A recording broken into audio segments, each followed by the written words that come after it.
Pablo. Nuevamente acá y con mucho entusiasmo he preparado un resumen que yo me entretengo haciéndolo, la verdad, las cosas, y para ver las cosas nuevas que se vienen.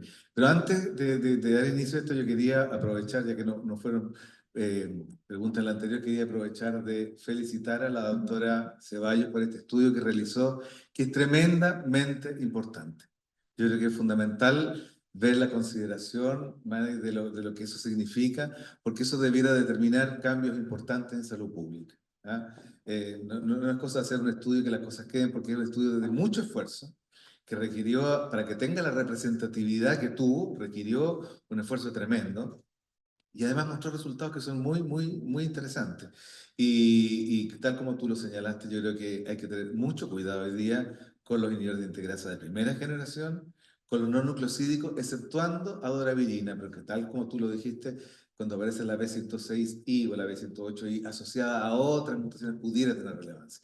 Pero es importante, ¿por qué lo digo? Porque doravirina no está considerada hoy día en el sistema público y es importante que esté justamente por eso. Porque si uno ve, básicamente es la droga que tiene de los no-nucleosídicos que tiene mayor barrera genética y que de los otros. ¿Ah? Así que creo que es importante. Ese es un paréntesis de esto que quería hacer. Bueno, entonces vamos a ver las cosas nuevas que aparecen en la terapia antirretroviral y vamos a comenzar. Entonces, espérate, aquí está. Bueno, ahí están nuevamente los conflictos de interés. Ver el camino que hemos recorrido desde el año 81 que aparece el VIH hasta el pasado al 2020 y todo lo que hablamos de terapia en cuanto al desarrollo de nuevas terapias y que el año 96 se produce esta expansión importante de la triterapia, pero también es importante señalar que a partir del año pasado, de 1 o 2 años atrás, todas las estrategias terapéuticas son con dos drogas. Y vamos a ver por qué. Bueno, aquí está el ciclo viral, solo para que ustedes vean toda la familia y el desarrollo que había en los inhibidores de entrada, donde está el livalizumab, el fostemsavir, los análogos nucleósidos, y puse en verde como los últimos que aparecen la doravirina, los inhibidores de integrasa, vitiravir y cabotegravir, pero aparecen también, bueno, los inhibidores de proteasa aquí puse 3, pero si uno mira el desarrollo enorme que tuvimos de esta familia, contando por el amprenavir, fosamprenavir, saquinavir, nelfinavir, etcétera, etcétera, etcétera, y finalmente nos hemos quedado hoy día con uno, porque ni siquiera esos otros dos están. Bueno, y ver que aparecen nuevas familias, como los inhibidores de la translocación, de la transcriptasa reversa, los inhibidores de la cápside, los inhibidores de la maduración y los anticuerpos monoclonales humanizados. Entonces,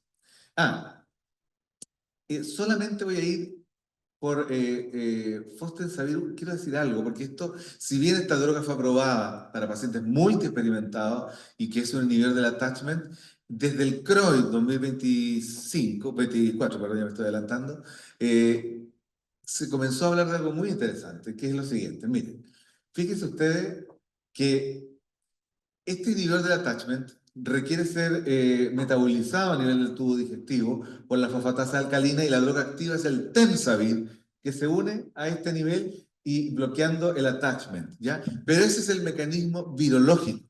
Y se ha visto, desde, como les decía, desde el CROI, que esto fue el CROI 2024, se viene hablando lo siguiente. Fíjense ustedes que la glicoproteína 120, soluble, que producen las células infectada puede unirse a células que no están infectadas. Y eso es tremendamente relevante porque se ha visto que puede ser reconocida por anticuerpos y las células natural killer producir una citotoxicidad dependiente de anticuerpos, lo que se conoce como ADCC. Y entonces eso explicaría que pacientes, estando virológicamente suprimidos, puedan tener disminución de los linfocitos CD4 independientemente de su estatus virológico. Y además, se ha visto el incremento de marcadores de inflamación, la interleuquina 6 y también de placas ateroscleróticas. Eso fue en el CROI, pero después, bueno, entonces se planteó, además de este mecanismo virológico, un mecanismo inmunológico de acción que es capaz de este temsavir de unirse a la glicoproteína 120 soluble y de esa manera prevenir la destrucción de células que no están infectadas, previniendo esta acción de citotoxicidad celular dependiente de anticuerpos y además de prevenir la secreción de interleuquina 10, que es importante alteración y disfunción del sistema inmune por parte de los monocitos. Entonces, tendría, y esto se presentó, esta estrategia, en el ID Week, ahora en Los Ángeles, este mecanismo de acción del Tensavir. Por un lado, la unión a la glicoproteína 120 para bloquear el attachment, pero por otro lado, unirse a la glicoproteína 120 soluble para prevenir la citotoxicidad celular dependiente de anticuerpos y para prevenir, ¿cómo se llama?, la secreción de interleuquina 10. Y también en el IDWeek se vio de este estudio que es el que de alguna manera validó y aprobó el uso de fostemsavir en pacientes multiexperimentados, que es el estudio BRIGHT. Pero aquí aquí se vio el incremento de CD4 y la relación, la mejoría de CD4-CD8 y de biomarcadores inflamatorios en pacientes con viremia de bajo nivel. Es decir, de que la utilidad de mantener esta terapia en pacientes de viremia de bajo nivel es importante. Primero, el recuento total del linfocito y el recuento de CD4. Ustedes ven que el incremento en total fue de 308 células, pero cuando uno lo estratifica en los pacientes que tenían viremia de bajo nivel entre 400 40 y 400 y 400 y 1000, también hubo un incremento importante de los linfocitos TCD4 y además hubo una disminución de los biomarcadores inflamatorios como CD14, soluble, CD163 y en parte también el dímero D. Entonces, esto está un poco todavía en desarrollo. También se habló de esto en Glasgow. Yo creo que algo que se viene, pero hay que considerar que a lo mejor esta molécula u otras que se vayan diseñando puedan permitir este bloqueo de la glicoproteína 120 soluble, que más allá del ciclo viral pueda tener un impacto en biomarcadores inflamatorios y ¿cómo se llama?, en la progresión del linfocito CD4. Eso en cuanto a esto. Después, esto ya me imagino que lo hablaron ayer, yo no estuve el día de ayer, pero me imagino que se refirieron a la long acting de cabotegravir, rilpivirina. Solamente decir de las cosas nuevas, de lo que apareció ahora, porque me imagino que en el simposio no se pudieron decir las cosas que están off-label. Entonces, es importante que transitamos de tomar 365 días al año a poder transitar a tener una inyección una vez al mes o una vez cada 2 meses, o sea, 6 a 7 inyecciones. Ya está aprobado y está en uso en esta terapia en el sistema privado. Ya tenemos algunos pacientes y la experiencia inicial ha sido muy buena, pero esto está recién comenzando, así que vamos a ir viendo cómo se desarrolla a través del tiempo. Pero de las cosas nuevas de esto, bueno, y recordar que en todas las guías ya está, hay que recordar que la indicación de cabotegravir es única y exclusivamente en pacientes virológicamente suprimidos que no tengan historia de resistencia y que no tengan resistencia, por supuesto, pero no en pacientes naive. Y la aprobación vino de los estudios para atrás, hubo muchos estudios, el LATE que fue el primero, pero el Atlas 2M, el estudio FLAIR, el estudio SOLAR, fueron fundamentales en la aprobación y el registro que fue en diciembre de 2020 y enero de 2021 por la EMA. Y posteriormente vinieron varios estudios como el Customize, Caricel, que fueron estudios de implementación, de efectividad, de efectos adversos. Y recientemente, esto es bien importante ver que todos estos estudios de cabotegravir y rilpivirina son comparables a todos los estudios de pacientes virológicamente suprimidos que se estudiaron con dolutegravir, con bictegravir y que mostraron los mismos niveles de eficacia a 48 semanas con menos de 50 copias. Después, esto apareció en el CROI este año. Yo no sé si se dijo ayer, pero es importante porque, por ejemplo, aparece el estudio Maguire, porque uno de los que recordemos que los criterios establecidos como de riesgo de fracaso son 3. Uno es el índice de masa corporal sobre 30. 2, el subtipo A1, A6, que no es prevalente en nuestro país. Y 3, que es el más relevante y que ya se refirió la doctora Ceballos, es las mutaciones archivadas rilpivirina. Pero hay que tener en consideración que cada uno de estos factores por sí solo tiene poco impacto. Cuando van asociados 2 o más, es muchísimo más el impacto. Ahora, ojo con el de índice de masa corporal. ¿Por qué lo digo? Porque este estudio de Maguire fue exclusivamente en pacientes que tenían un índice de masa corporal sobre 30, incluso sobre 40, y los resultados fueron exactamente los mismos. Aquí la relevancia era ver el tamaño de la aguja, que fuera de acuerdo, evidentemente, al nivel de la obesidad. Y por eso que, más que un nivel factor, es una consideración que hay que tener. Y lo otro es que también todos los estudios que aparecieron, qué sé yo, Hill, Opera, etcétera, todos tuvieron los mismos niveles de supresión virológica entre 85, 90, 95% y con muy bajas tasas de fracaso virológico, independientemente de la definición de criterio, porque recordemos que no hay un solo criterio de fracaso virológico y eso lo establece cada uno de los centros. Y apareció en el AIDS este año en Múnich este estudio que es el estudio Carlos, que es una cohorte alemana importante de cada dos meses del uso de cabotegravir y rilpivirina. Y aquí lo importante es que fue un estudio no intervencional a 3 años, multicéntrico de Alemania, como les decía, más de 300 pacientes y con una eficacia de un 86% que se correlaciona con los resultados de los estudios pivotales y con muy bajas tasas de fracaso virológico. Y además, con los estudios de vida real, como cada vez los estudios de vida real van incorporando las encuestas de calidad de vida. Y ustedes ven que efectivamente más del 90-99% de las personas demostró tener una alta satisfacción por el tema de no tener que recordar lo que tienen, el estigma, una serie de cosas que ya lo deben haber visto el día de ayer.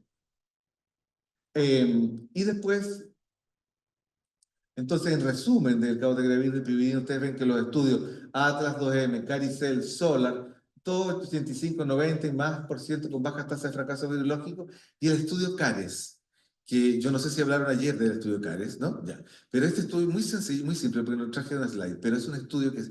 ¿Por qué es importante? Porque se presentó en el CROI y se hizo en África. Se hizo en 3 países, Uganda, Kenia y Sudáfrica. Y aquí lo interesante es que hubo un 99% de retención de los pacientes y resultados de 96% de eficacia con muy bajas tasas de fracaso virológico, lo que también habla de que esto se puede implementar en países de bajos recursos, como es el caso de África. Y además, apareció, y esto está claro, off-label, también cada vez más han aparecido pacientes virémicos. El estudio de Latitude, hay varios de estos estudios que han demostrado alta eficacia en pacientes no estando totalmente virológicamente suprimidos. ¿Ya? Y aquí aparece la cohorte Relativity española, que para ver solamente pacientes mayores de 60 años. De 27 hospitales en España, o sea, estamos en un número muy, muy importante, y la eficacia que se presentó, esto se presentó ahora en Glasgow, perdón, en el ID Week en Los Ángeles, 96-97% de eficacia. Se presentó una cohorte en pacientes de usuarios de drogas endovenosas también, con alta eficacia, si bien son cohortes pequeñas, pero son indicios que empiezan a aparecer, y también de casos de pacientes que están trasplantados. Entonces se empieza a abrir el abanico de la utilización de cabotegravir y rilpivirina en distintas poblaciones. Enseguida viene ese cabotegravir rilpivirina, pero viene cabotegravir ULA, que es ultra long acting asociado, una coformulación con hialuronidasa humana recombinante que le permite tener una mucho mayor vida media, que están los estudios iniciales, y que se pueda administrar cada 4 meses. Y este cabotegravir se está también evaluando inyección subcutánea, reducir las visitas clínicas, y que es muy importante el uso de cabotegravir ULA en PrEP, lo que puede ser muy relevante en usuarios que no tienen VIH y colocarle 3 inyecciones en el año. Es bien interesante, y también aprovecho de decir que cabotegravir solo también está ya en vías de aprobación para el uso de PrEP, probablemente este año 2025. Entonces, ya. Viene aquí otro inhibidor de la cápside, lenacapavir. Lenacapavir actúa en 3 sitios distintos. En primer lugar, se une directamente entre las subunidades proteicas de la cápside. Recuerden ustedes que antiguamente se pensaba que la cápside quedaba al descubierto en el citoplasma. Hoy día sabemos que pasa completa, y aquí es inhibida este transporte nuclear por el lenacapavir, pero también en el ensamblaje y la liberación de viriones. Y este triple mecanismo de acción le da la alta potencia que tiene esta droga. Esto solamente lo quiero enumerar, si bien no es algo de este año, pero que permitió la aprobación en pacientes multiexperimentados en Europa y en Estados Unidos, que es el estudio Capella, que permitió en pacientes multiexperimentados con más de resistencia a 2 o 3 familias, y que se usó primero lenacapavir oral como monoterapia funcional, y en esa monoterapia funcional se vio una reducción de 1,5 logaritmos en 2 semanas, y eso permitió, bueno, seguir adelante con los estudios en que... soy torpe de dedo. Bueno, lenacapavir subcutáneo con el régimen optimizado. Y esto fue presentado ya hace un tiempo, la semana 104. Esto se presentó en la IDWeek de Varsovia el año pasado, pero se lo traigo a colación porque se mostró ahora, la semana 156. Pero en la semana 104 ustedes ven las altas tasas de fracaso, de éxito virológico con menos de 50 copias, 83, 85, 82%, y de alta recuperación de linfocitos CD4. Fíjense que había más de un 60% de pacientes con menos de 200 CD4 y menos de 50 tenía el 24%. Y ustedes ven cómo al final menos de un 30% tiene menos de 200 CD4. De tal manera, y son pacientes muy, muy complejos. Esto se presentó en IDWeek, lo que les estaba diciendo. Se había presentado hasta la semana 104, pero ahora se sumó la semana 156 y los niveles de eficacia se mantuvieron, 85, 82, 85%, altamente experimentados, sin discontinuaciones por efectos graves y con muy buena tolerabilidad. Entonces, lenacapavir, que es un LENCA, fue aprobado por la EMA y por la FDA en pacientes solamente que no puede construirse un esquema sin otros medicamentos que no haya, se puede construir full activa, y en ese caso se puede utilizar lenacapavir. Les recuerdo que también está estudiándose en pacientes naive, y en pacientes naive ustedes ven que también, si bien son pocos genes al principio, pero está evaluándose como terapia dual, lenacapavir subcutáneo cada 6 meses con TAF, y lenacapavir con Victegravir, y el comparador es Victegravir-TAF, amoxicilina. Los resultados a la semana 80, esto ya fue el CROI del año pasado, pero a la semana 80 el resultado es comparable de no inferioridad en todas las ramas. Y además, este año en el AIDS de Múnich se investigaron distintos sitios de punción, en el abdomen, en los hombros, en el brazo, perdón, en el muslo y a nivel, ¿cómo se llama?, glúteo. Y los resultados fueron similares en cuanto a dolor y duración, etcétera, lo cual abre una amplia gama de posibilidades de poder utilizar otros sitios de punción. Enseguida, bueno, y este es un poco lo que viene con el lenacapavir. Aprovecho de decirle, el lenacapavir fue el día de antes de ayer, aparece premiado como la droga del año en la revista Science, básicamente por los resultados en PrEP del Purpose 1, Purpose 2 en prevención, de una inyección cada 6 meses. Pero además está siendo estudiado por vía oral una vez a la semana, asociado a nivel de integrasa, a islatravir, como les voy a mostrar, y también inyectable cada 3 o cada 6 meses. Y aparece, además del lenacapavir, este año, otros dos. Tiene número, el VH 280 y el VH 499. El anterior está desarrollado por Gilead, que es lenacapavir, y estos dos están desarrollados por ViiV. Y ya se ve la importante potencia que tiene comparado con el nivel de la integrasa, y para qué decir con no nucleosídicos, pero además la actividad importante que tienen estos dos inhibidores de la cápside en cuanto a la reducción del número de provirus integrados. Entonces, esto es algo que también se viene, está muy en pañales todavía, pero para que ya vayan teniendo, esto fue presentado en el AIDS de Múnich también. El otro que aparece es islatravir. Islatravir es conocido inicialmente como MK8591, es un inhibidor de la translocación de la transcriptasa reversa, que al igual que los otros análogos de nucleócido requiere ser fosforilado por las quinasas celulares para ser activo, tiene una vida media alta de 78 a 128 horas y también es un long acting de acción prolongada. y tiene una altísima potencia porque tiene un doble mecanismo de acción. Por un lado, como ven, actúa como inhibiendo la translocación de la transcriptasa, pero también como terminador de la cadena y le da una alta potencia. Fíjense ustedes que no solamente sobre la cepa wild type, comparado con el 3TC o el TAF o el ZT, por lo menos, y con distintas mutaciones TAM, asociadas incluso entre varias, tiene más de 10 veces más potente que el TAF, más de 100 veces más potente que el AZT y más de 1000 veces más potente que la mibudina.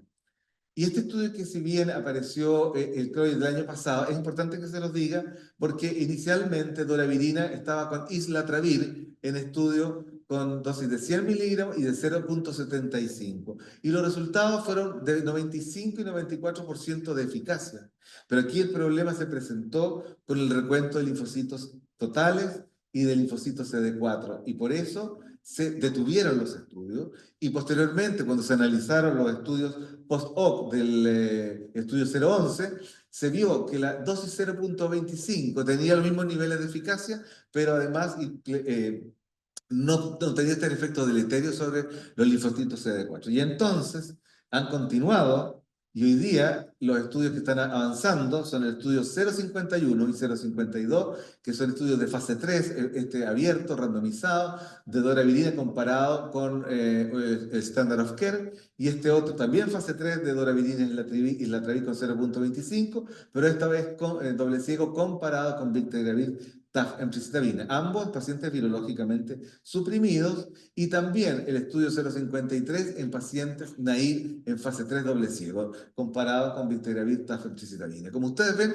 otra terapia dual que es doravirina, en este caso con islatravir.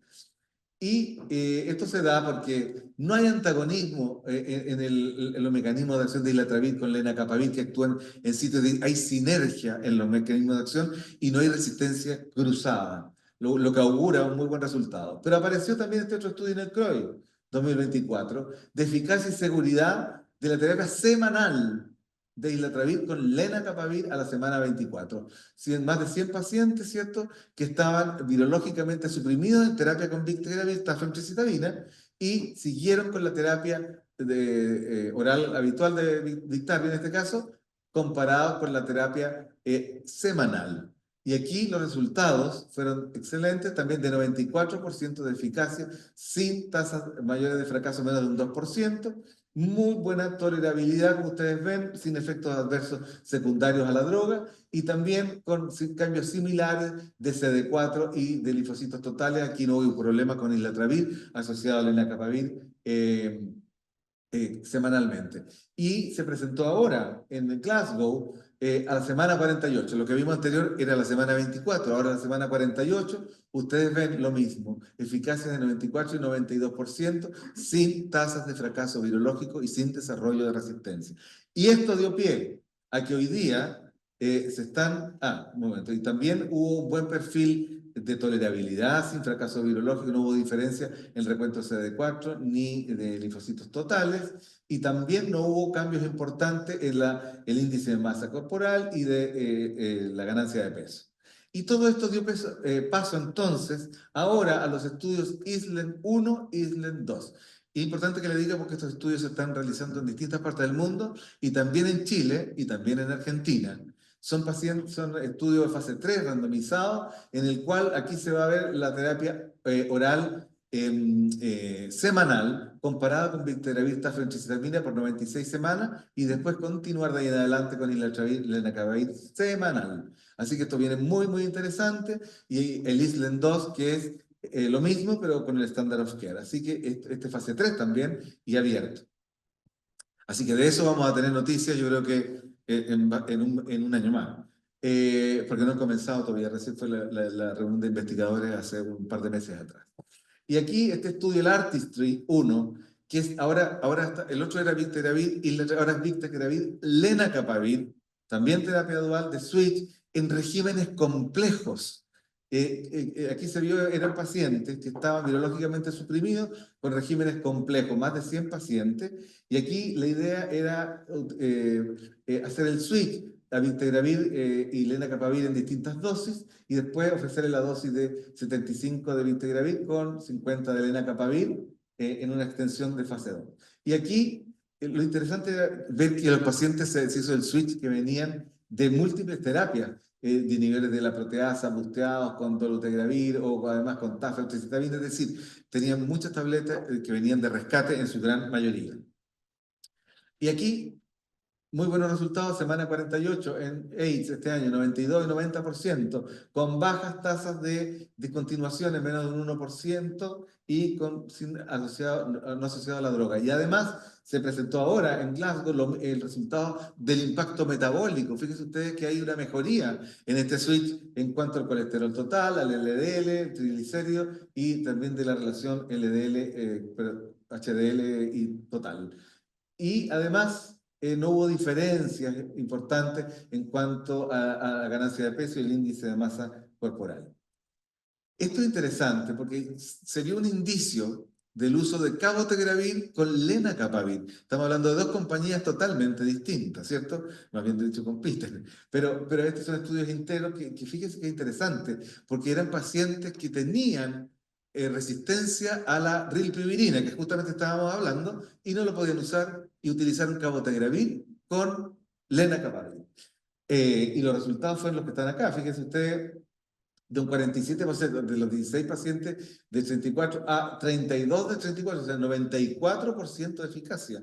Y si ustedes ven, esto mismo, que es del estudio de Gandhi, en IDWeek se vio, aparecen otros, el de Chaudhuri y el Brock, y lo mismo, y que el uso de lenacapavir con rilpivirina pudiera ser una alternativa en estos pacientes con resistencia, siempre y tener la consideración de que aquí hay una asincronía entre la aplicación de una droga y la otra, que es cada 6 meses y cada 2 meses. Pero haciendo esa salvedad, hasta el momento han sido muy buenos resultados. Después aparece un inhibidor de la integrasa de tercera generación y que también viene bien aspectado, este es de Gilead, es de GS1720. Fíjense ustedes que esto que se presentó en el CROI, la importante caída de la curva, hay una reducción de más de 2 logaritmos en la dosis de 150 miligramos como monoterapia. Y muy bien tolerado, que eran pocos pacientes, pero hasta aquí se ve muy bien aspectado en cuanto a seguridad también. Y ahora en Glasgow se presentaron estudios de farmacocinético y de análisis de resistencia de este GS1720, que también se ve, como les decía, muy bien aspectado en términos de la respuesta, el impactante respuesta a reducción de la carga viral en 11 días, con una vida media de 9 días. Y más reducción de más 1.5 logaritmos. Y los outcomes, hasta aquí por lo menos no hay resistencia, no ha habido desarrollo de resistencia a los inhibidores de la integrasa, de perdón, de tercera generación. Y este otro, que este es de VIV, el VH184, y aquí un poco hablábamos justamente con la doctora Ceballos, la resistencia que tenían los de primera y ya los de segunda tienen un mejor perfil, pero este de tercera, fíjese que se probó contra dolutegravir y cabotegravir en pacientes que eran resistentes a los estudios de Downing y Saline, que eran los estudios también donde se había estudiado dolutegravir. Y miren el impactante, o sea, tiene respuestas sobre las mutaciones importantes como la Q148, la R263K, es decir, se ve muy bien aspectado este nuevo inhibidor de la integrasa de tercera generación. ¿Qué pasa con los inhibidores de la maduración? Esto pasa poco. Pero solamente contarles que acuérdense que la poliproteína GAG se cliva por la proteasa a este nivel entre la P24, la CAPS y el SP1 para formar un virus maduro. Y estos inhibidores bloquean este paso formando virus inmaduro.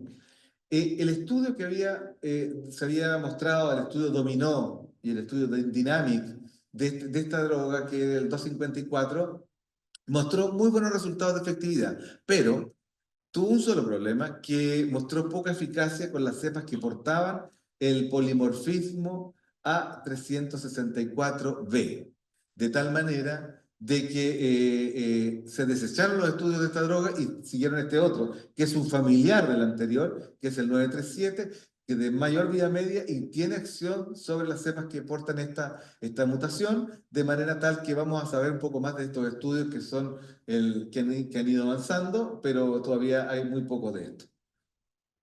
Y voy a terminar con esto, que son los anticuerpos monoclonales humanizados, para recordar que estos anticuerpos es una nueva clase de antirretrovirales y que actúan principalmente en la glicoproteína 120, que actúan en el supersitio de la región CD4, GP120, en los peptidoglicanos de BT, etc. Pero aquí es importante señalar que está investigándose en tratamiento, en prevención, o sea, en PrEP, y en cura. Así que aquí viene un abanico realmente muy, muy, muy importante. Y recordar solamente la respuesta inmune del VIH, solamente recordarles que cuando aparece el virus, lo primero que aparece en la respuesta inmune es la respuesta específica CD8 anti-VIH. Y más tardíamente aparecen los anticuerpos con capacidad neutralizante. Y la caída de los títulos de anticuerpos neutralizantes y de respuesta CD8 se condice con una rápida progresión de la enfermedad. Entonces, si uno ve, aquí tiene usted la glicoproteína CD120, la molécula CD4, ¿cierto? El attachment y la interacción con el correceptor, en este caso CR5, y para que se produzca la infección. Y estos anticuerpos pueden impedir y bloquear la infección. Hay otros anticuerpos que se pueden unir en otras zonas y no tienen ningún impacto son anticuerpos de unión solamente. Ahora, recordad que estos anticuerpos pueden reconocer a células que están infectadas y que expresan antígenos en su superficie y son reconocidas para la fracción FC de células natural killer y producir citotoxicidad celular dependiente de anticuerpos. Como lo dijimos al principio, también las células no infectadas pueden opsonizarse por glicoproteína 120 y ser reconocidas por anticuerpos, aunque no estén infectadas, y ser destruidas. Y además, estas células natural killer también producen citotoxicidad directa. Entonces, ¿cómo actúan los anticuerpos? Yo quise ver cosas de concepto aquí en los anticuerpos monoclonales y cómo actúan estos BNAbs en el VIH. Todos estos mecanismos. Primero, producen neutralización por unirse directamente en los péptidos, impidiendo el attachment, impidiendo el ingreso a la célula. Enseguida, por la fracción FC de las inmunoglobulinas, pueden unirse a C1q del complemento y producir una activación de la vía clásica del complemento y producir destrucción de células por el complejo de ataque de membrana. Además, opsonización y fagocitosis. Aquí es una fagocitosis dependiente de anticuerpos. Y aquí también estas células unirse el anticuerpo y ser reconocido por los fagocitos y destruirse. ¿Ya? Y por ADCC que lo acabo de nombrar. Y además un efecto de vacuna. Porque fíjense ustedes que recuerden que los antígenos requieren ser presentados a las células especializadas del sistema inmune por el complejo mayor de histocompatibilidad. No son reconocidas, así por ejemplo, una célula CD8 no reconoce el antígeno solo, reconoce solo cuando es presentado en el complejo mayor de histocompatibilidad. Y eso también es un rol que ocurre aquí en una función importante. Y este es el estudio tal vez más relevante que de los que se ha visto, es lenacapavir con estos BNAbs, que son el teropavimab y el cilirvimab, que fue presentado inicialmente en el CROI del año pasado, pero fue interesante, porque fíjense ustedes, bueno, más fácil decir TAB y SAB, ¿ah? Pero eran pacientes que estaban virológicamente suprimidos y el primer día recibieron el lenacapavir oral, subcutáneo y el teropavimab y el cilirvimab. Y el segundo día solamente el lenacapavir oral y nada más. Y aquí lo que se observó que a la semana 26, 90% de eficacia con esta terapia. Entonces, esto es algo que está ongoing, que está avanzando y incluso, aprovecho de decirle que esto está incluso avanzando en terapia de erradicación en cura combinado con inmunomoduladores como ¿cómo se llama? El lefetilimod y el besatolimod, que son agonistas de los toll-like receptors, o sea, inmunomodulando y visibilizando células que están invisibles al sistema inmune. En la última slide muestro a qué me refiero con eso. Esto, por ejemplo, se presentó en el CROI también de 3 anticuerpos monoclonales dirigidos contra 3 estructuras distintas, B3, B2, CD4 binding site. Fueron buenos al principio, pero después decayeron. Así que no todo ha sido maravilla en esto, pero que igual se los tengo que nombrar. Este que se presentó también en el CROI es el anticuerpo tri específico que, o sea, por la fracción FB, era capaz de reconocer distintos sitios de acción y los resultados también fueron un poco paupérrimos. Pero aparece este otro, que es el N6LS, que también está avanzando. Hubo los estudios de SPAN que se presentaron y también asociado a esta hialuronidasa recombinante humana para coformulado y que está en desarrollo en el estudio Embrace y ha mostrado muy buenos resultados sin efectos adversos serios y yo creo que vamos a tener noticias de esto sí en 2025. Y con esta es la que que terminar. Entonces, nos encontramos en este escenario. En el plasma tenemos el virus que puede estar como virus libre o virus unido a células, ya sea células que expresan antígenos en superficie o células que no expresan, sino que están latentemente infectadas. Pero los anticuerpos reconocen efectivamente y producen neutralización acá, y también pueden unirse al antígeno y producir citotoxicidad celular dependiente de anticuerpos. Pero esta célula es invisible a los anticuerpos porque no expresa antígeno en su superficie. Y la célula citotóxica, CD8, perdón, produce efectivamente una destrucción de estas células para la que las reconoce como células presentadoras por el complejo mayor de histocompatibilidad de clase 1, pero no reconoce al antígeno solo, como les dije, tiene que ser presentado. Y esta célula, nuevamente, invisible. Entonces, aquí tenemos el problema. Y todas estas estrategias es de un poco de visibilizarlas, de hacerlas que pasen a un estado activo, que pueda expresar antígenos y que puedan ser reconocidas por el sistema inmune y por estos anticuerpos monoclonales. Bueno, quería aprovechar y termino con esto de hacerle énfasis que el próximo año vamos a tener el Congreso de la API de la Asociación Panamericana de Infectología en Perú. Ahí tiene el código QR. Va a ser el día 3, 4 y 5 de julio para que lo tengan en consideración. Ahí está mi agradecimiento para lo que fue el CROI 2024, el AIDS, el ID Week y finalmente Glasgow 2024. Y dejarles este bonito cuadro y ver que la luz cada vez se ve más potente al final del horizonte. Muchas gracias.